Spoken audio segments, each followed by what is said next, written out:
I found it at the Goodwill on Maple Street, buried beneath a pile of forgotten Christmas decorations that smelled like dust and someone else's memories.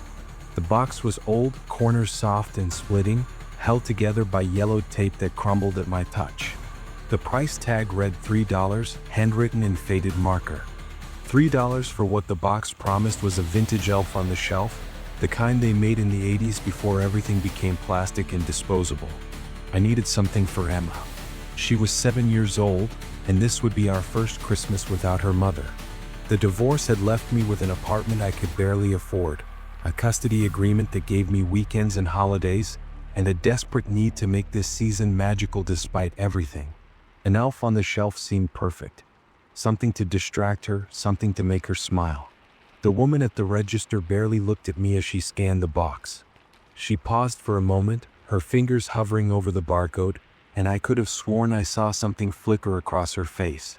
Recognition, maybe, or warning.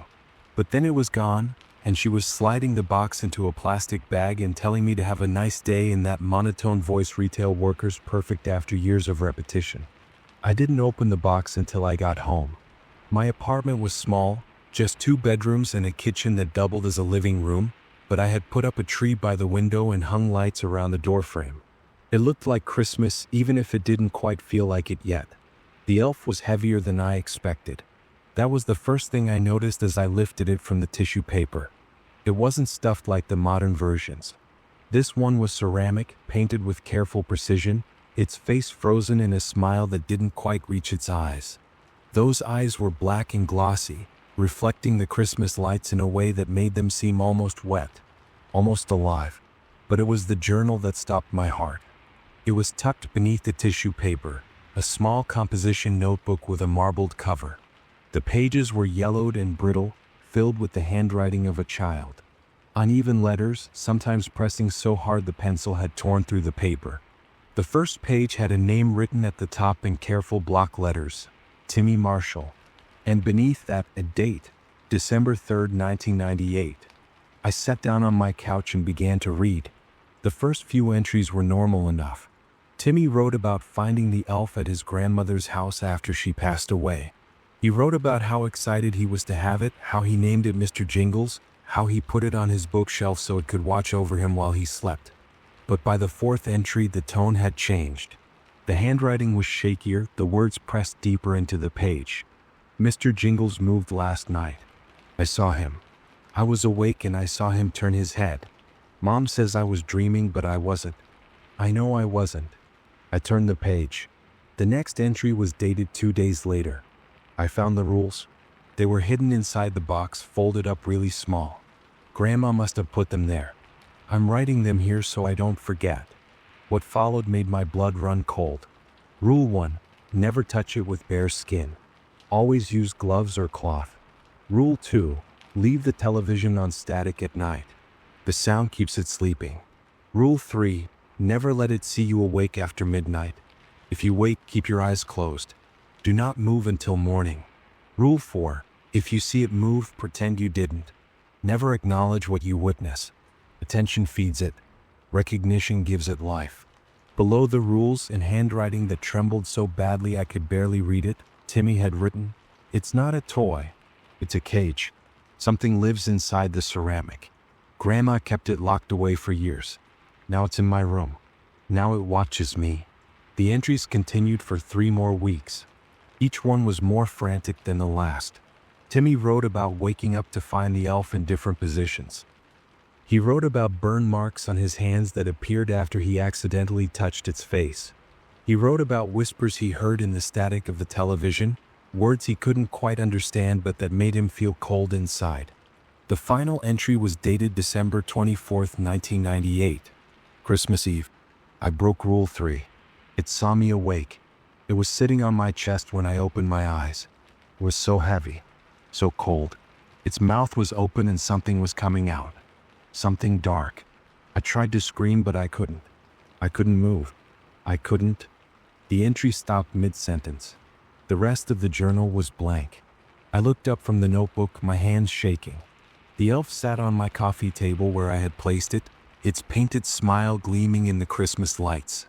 I stared at it, waiting for something to happen, waiting for those glossy eyes to move. They didn't.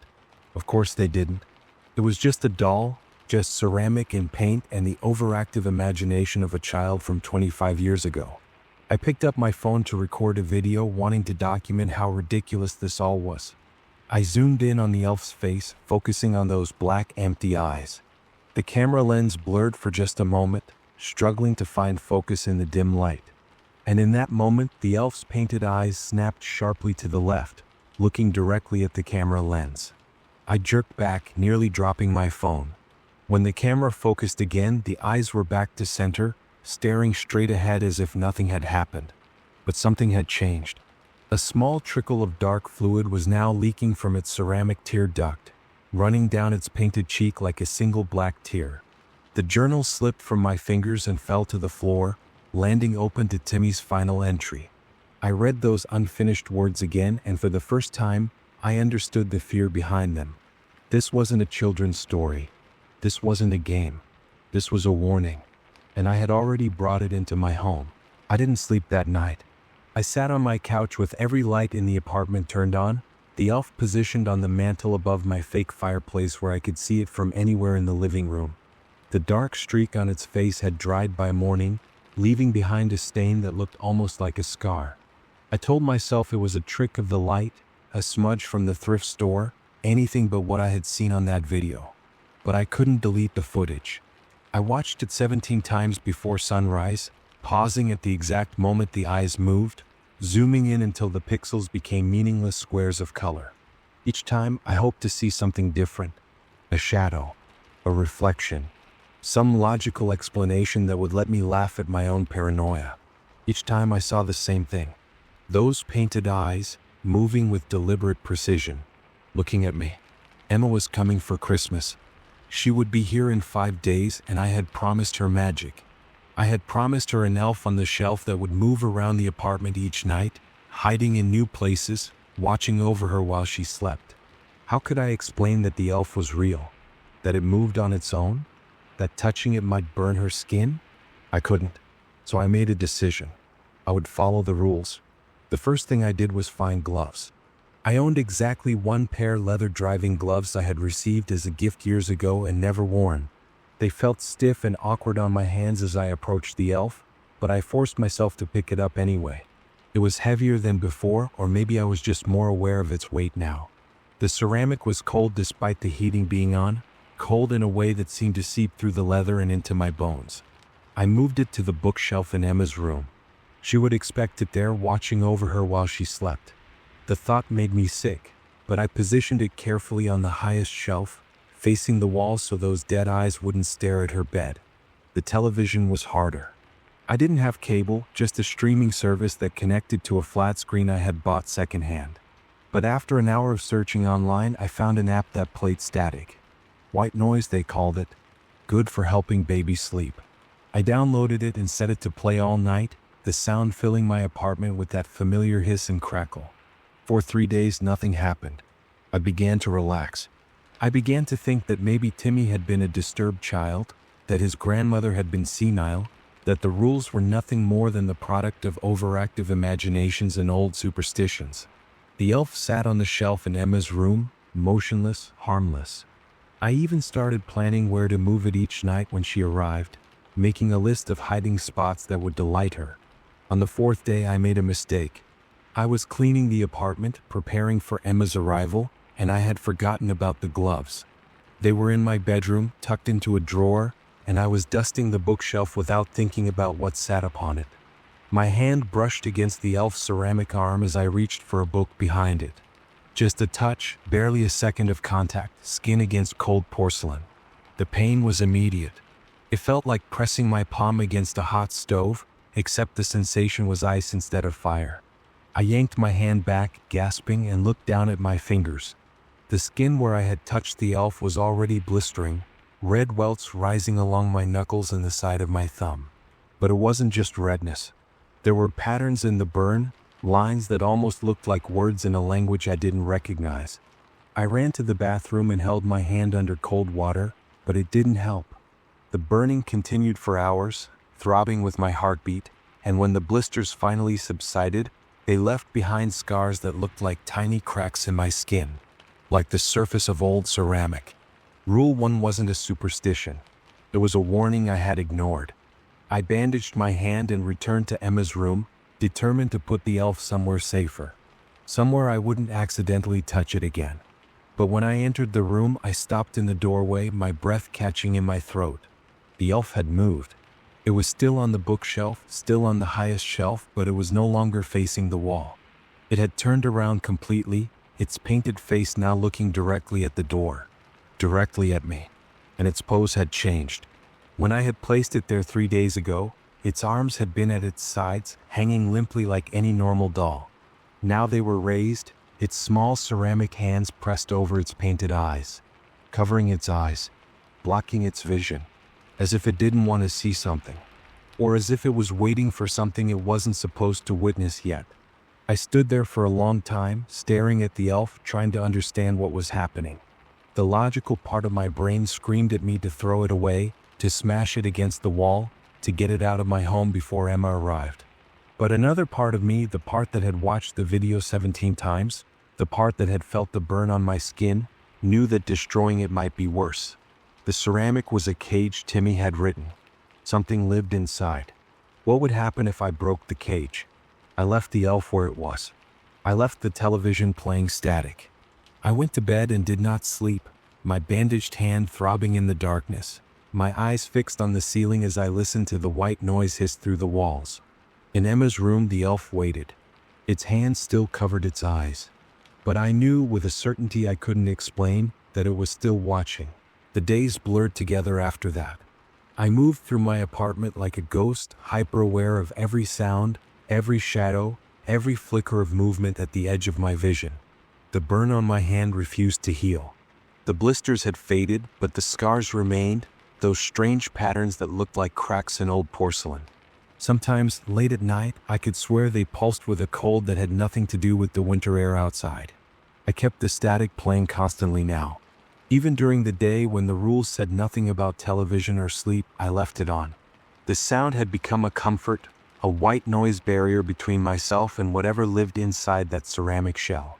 I told myself I was being careful. I told myself I was being smart. But I was also being watched. The elf moved every night. Never while I was looking, never while the camera was focused directly on its face. But each morning I would find it in a slightly different position. Its head would be tilted at a new angle. Its hands would be in a different arrangement. Sometimes it would be closer to the edge of the shelf, as if it had been inching forward in the darkness, one infinitesimal movement at a time. I set up more cameras. I bought a cheap security system from the electronics store and positioned 3 separate devices around Emma's room, covering every angle, recording every second of the night. I watched the footage obsessively, scrubbing through hours of nothing, searching for the moment when everything changed. I never found it. The cameras would glitch just for a frame or two, just long enough for the elf to shift positions without being caught. Static would wash across the screen, that same hissing static I played on the television, and when the image cleared, the elf would be different. Watching. Waiting. Always watching. Emma called on the 3rd night. Her voice was bright and excited, full of questions about Christmas and presents and the elf that Daddy had promised her. I listened to her chatter about what she wanted to name it, about where she hoped to find it hiding, about how she would stay up late to catch it moving like in the stories her friends told.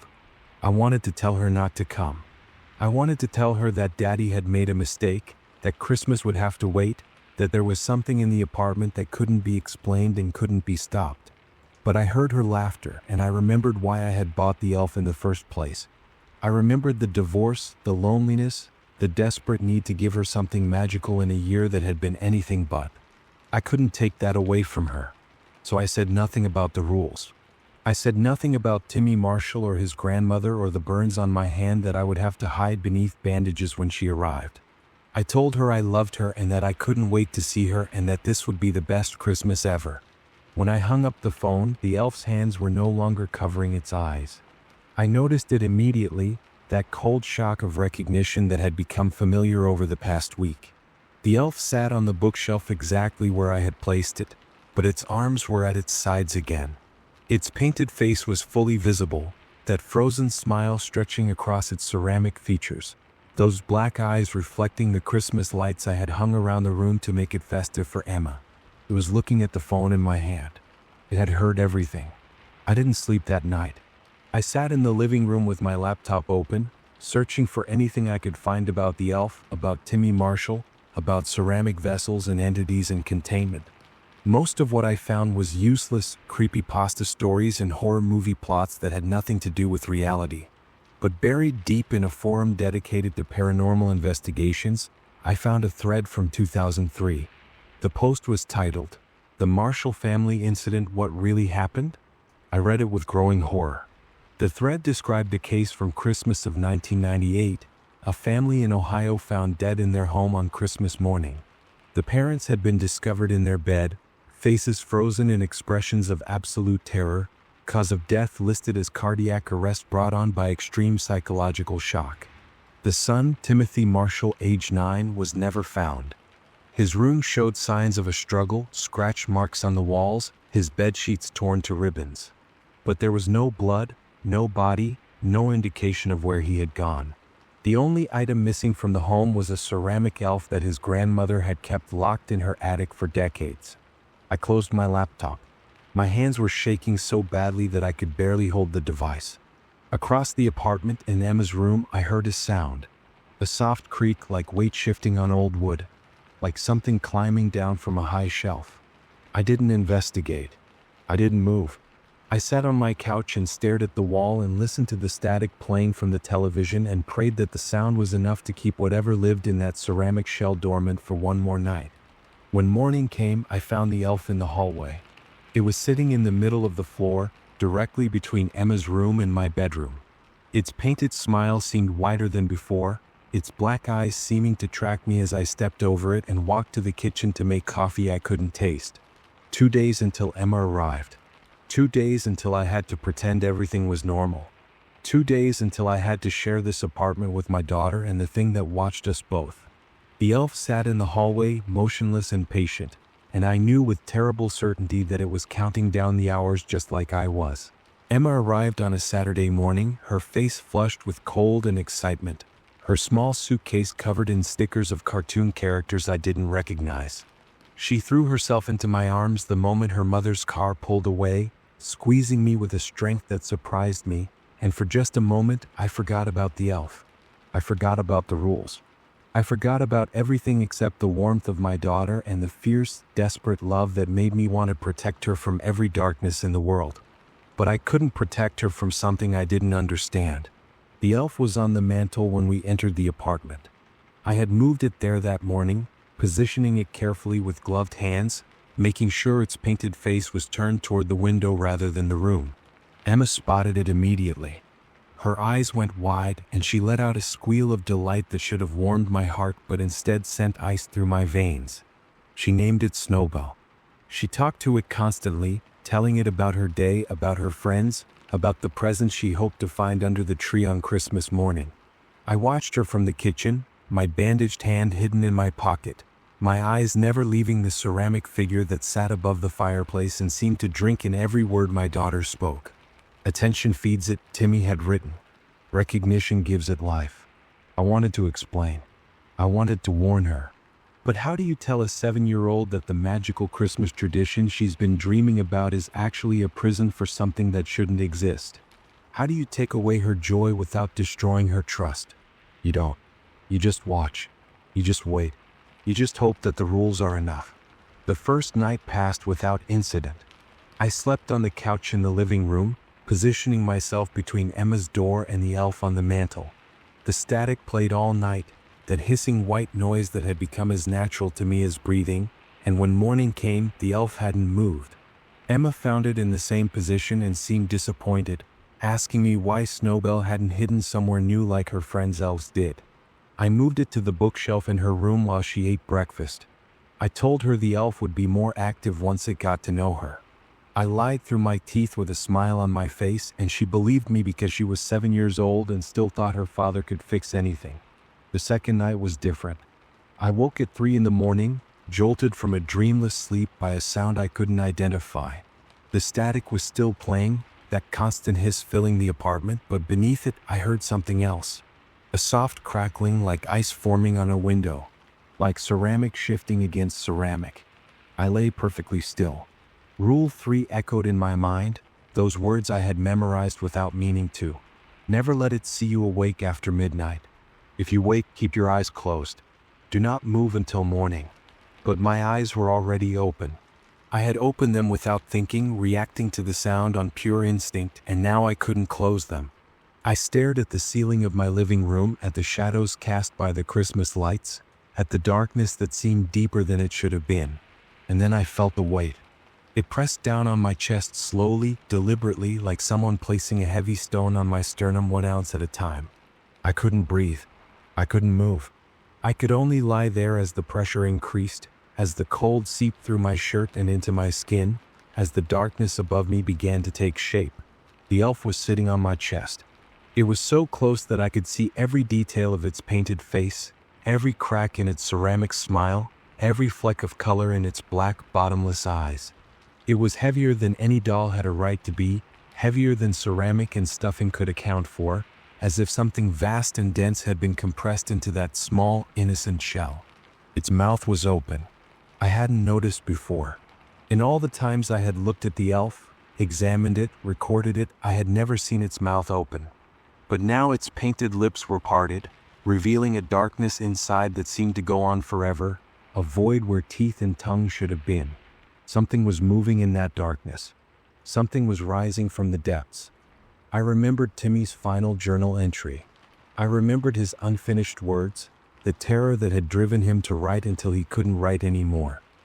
He had woken to find the elf on his chest, its mouth open, something dark spilling out. And then he had disappeared, his body never found, his fate never explained. The static on the television flickered. For just a moment, the white noise changed, becoming something else. Becoming words. I heard my name. I heard my daughter's name. I heard a voice that was ancient and hungry and patient beyond all human comprehension. A voice that had been waiting inside that ceramic shell for decades, feeding on attention, growing stronger with every acknowledgement of its existence. The elf leaned closer. Its open mouth hovered inches from my face, and the cold that poured from it was unlike anything I had ever felt. It wasn't just temperature. It was absence. It was the complete and total absence of warmth, of life, of hope. It was the cold of the space between stars, the cold of graves that had never held bodies, the cold of forgotten things that should have stayed forgotten. I couldn't scream. I couldn't move. I could only stare into that void and wait for whatever came next. And then Emma called for me. Her voice cut through the darkness like a knife, high and frightened and achingly young. She was calling for Daddy, calling from her bedroom, calling because she had heard something or felt something or seen something that had pulled her from her innocent dreams. The weight vanished. I gasped, sucking in air that tasted like dust and decay, and sat up so quickly that my vision blurred. The elf was gone from my chest. The living room was empty except for the Christmas lights and the static on the television and the echoes of my own terrified breathing. But Emma was still calling. I ran to her room, my heart pounding, my burned hand throbbing with each beat. I threw open her door, ready to find horrors I couldn't imagine, ready to fight whatever had invaded my daughter's sanctuary. She was sitting up in bed, eyes wide, pointing at the bookshelf. The elf sat on the highest shelf, exactly where I had placed it. But its pose had changed again. Its hands were raised to its face, its ceramic fingers pressed against its painted cheeks, its mouth stretched impossibly wide in an expression that might have been a scream, or might have been a smile. Emma looked at me, confusion and fear mixing in her innocent eyes. She said, "Daddy, Snowball moved. I saw him move." And I knew with a certainty that crushed what remained of my hope that we had both just broken Rule 4. I told Emma to stay in bed. I told her to close her eyes and not open them until I said it was safe. I told her everything would be okay, that Daddy would fix it, that there was nothing to be afraid of. The lies tasted like ash on my tongue, but I spoke them anyway because that's what fathers do. We lie to protect the ones we love, even when protection is no longer possible. The elf was watching me as I approached the bookshelf. Its ceramic face had returned to its normal expression, that painted smile and those black empty eyes, but something had changed. The stillness was different now. It wasn't the stillness of an object waiting to move. It was the stillness of a predator preparing to strike. I reached for it with my gloved hands, determined to take it outside, to lock it in my car, to drive it to the bottom of the lake if I had to. But the moment my fingers touched the ceramic, I heard the sound. Cracking. It started at the base of the elf's neck, a thin line that spread across its painted surface like a fault line in an earthquake. More cracks followed, spider webbing across its face, its chest, its arms. The ceramic was breaking, fracturing from the inside out, and through the gaps I saw something that made my blood freeze. There was movement inside the shell. Not mechanical, not the shifting of stuffing or wires. It was organic movement, the writhing of something alive, something that had been compressed into that small space for far too long. The elf's mouth opened again. Not painted open, not stuck in a frozen expression, but actually opened, the ceramic lips peeling back to reveal the void I had seen before. But now the void was different. Now it was full of teeth. Not human teeth, not animal teeth, but something in between, rows of sharp points that seemed to extend back into infinity. A voice emerged from that impossible mouth. It was the same voice I had heard in the static, ancient and hungry and patient, but now it was clear. Now it was close. Now it was speaking directly to me. You saw me move, it said. You acknowledged me. You gave me life. I tried to pull my hands away, but they were stuck. The ceramic had melted around my gloves, fusing them to the elf's body, and I could feel the cold seeping through the leather, reaching for my burned skin, reaching for the scars that still pulsed with its mark. You broke the rules, the voice continued. All of them. You touched me with your skin. You let me see you awake. You watched me move and gasped with recognition. Each violation fed me. Each acknowledgement made me stronger. The cracks widened. Chunks of ceramic fell away, revealing glimpses of what lived beneath. It was dark, impossibly dark, a darkness that seemed to absorb the Christmas lights rather than reflect them. But within that darkness I saw shapes. Arms, legs, a face that was almost human but stretched too long, too thin, as if something had tried to remember what people looked like and gotten the proportions wrong. The child understood, the voice said. Timmy understood. He tried to follow the rules. He tried so hard. But in the end, everyone breaks. In the end, everyone looks. In the end, everyone acknowledges the truth. The elf's shell shattered completely, and what emerged was nothing I could have prepared for. It was tall. Impossibly tall for something that had been contained in such a small vessel. Its limbs unfolded like origami, joint after joint revealing themselves, and it rose toward my ceiling on legs that bent in too many places. Its face was the worst part. It still had the painted features of the elf, that frozen smile and those black eyes, but they were stretched across something that was alive and breathing and hungry. I couldn't scream. I couldn't run. I could only stand there, my hands still fused to the remnants of the ceramic shell, as the entity leaned down and brought its face inches from mine. Your daughter called your name, it whispered. Your daughter saw me move. Your daughter acknowledged me. No. The word exploded in my mind, a desperate denial that my frozen lips couldn't form.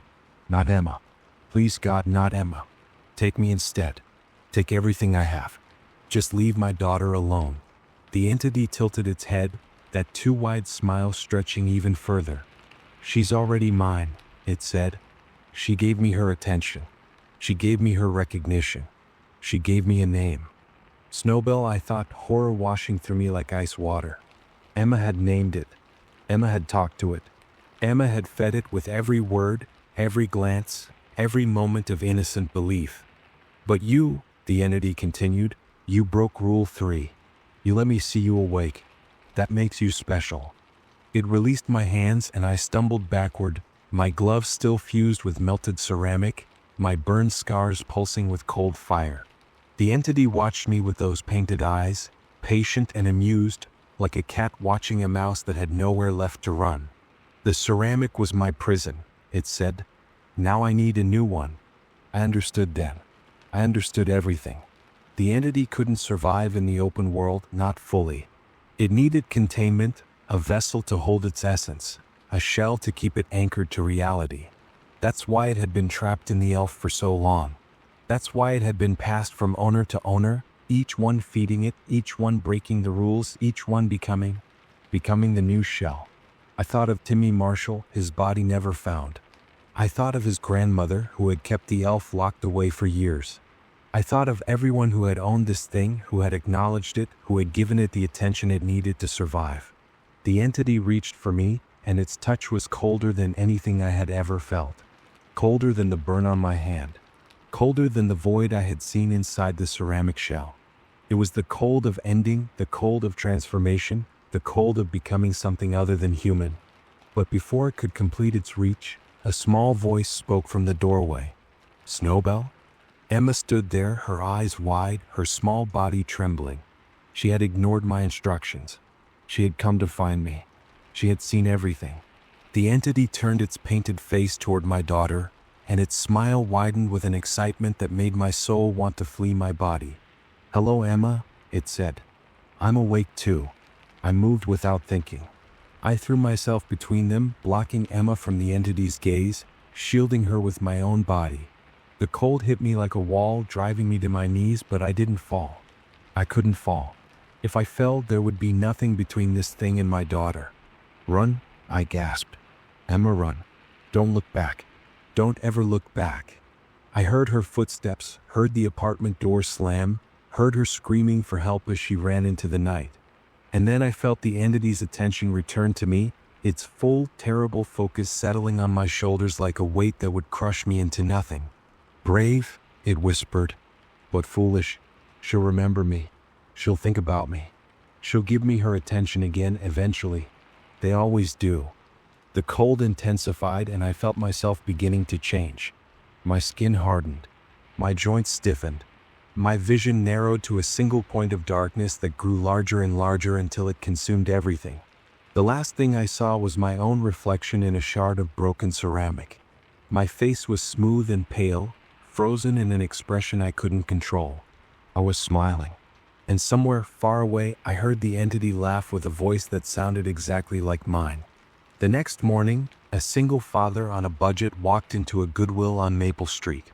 He was looking for Christmas decorations, something special for his daughter, something magical. On the shelf, nestled among the forgotten ornaments and faded garland, sat a vintage elf on the shelf. It was ceramic, heavy, with a painted smile and black, glossy eyes. Inside the box, beneath yellowed tissue paper, was a handwritten journal. The first entry was dated December 25th of the previous year. The handwriting was shaky, the words pressed deep into the page. It read, "If you're reading this, I'm sorry. I'm so sorry. But there are rules and you need to follow them. Please, for your sake, for your family's sake, follow the rules." And beneath that, in fresh ink that was still drying, Rule 1, never touch it with bare skin. The end.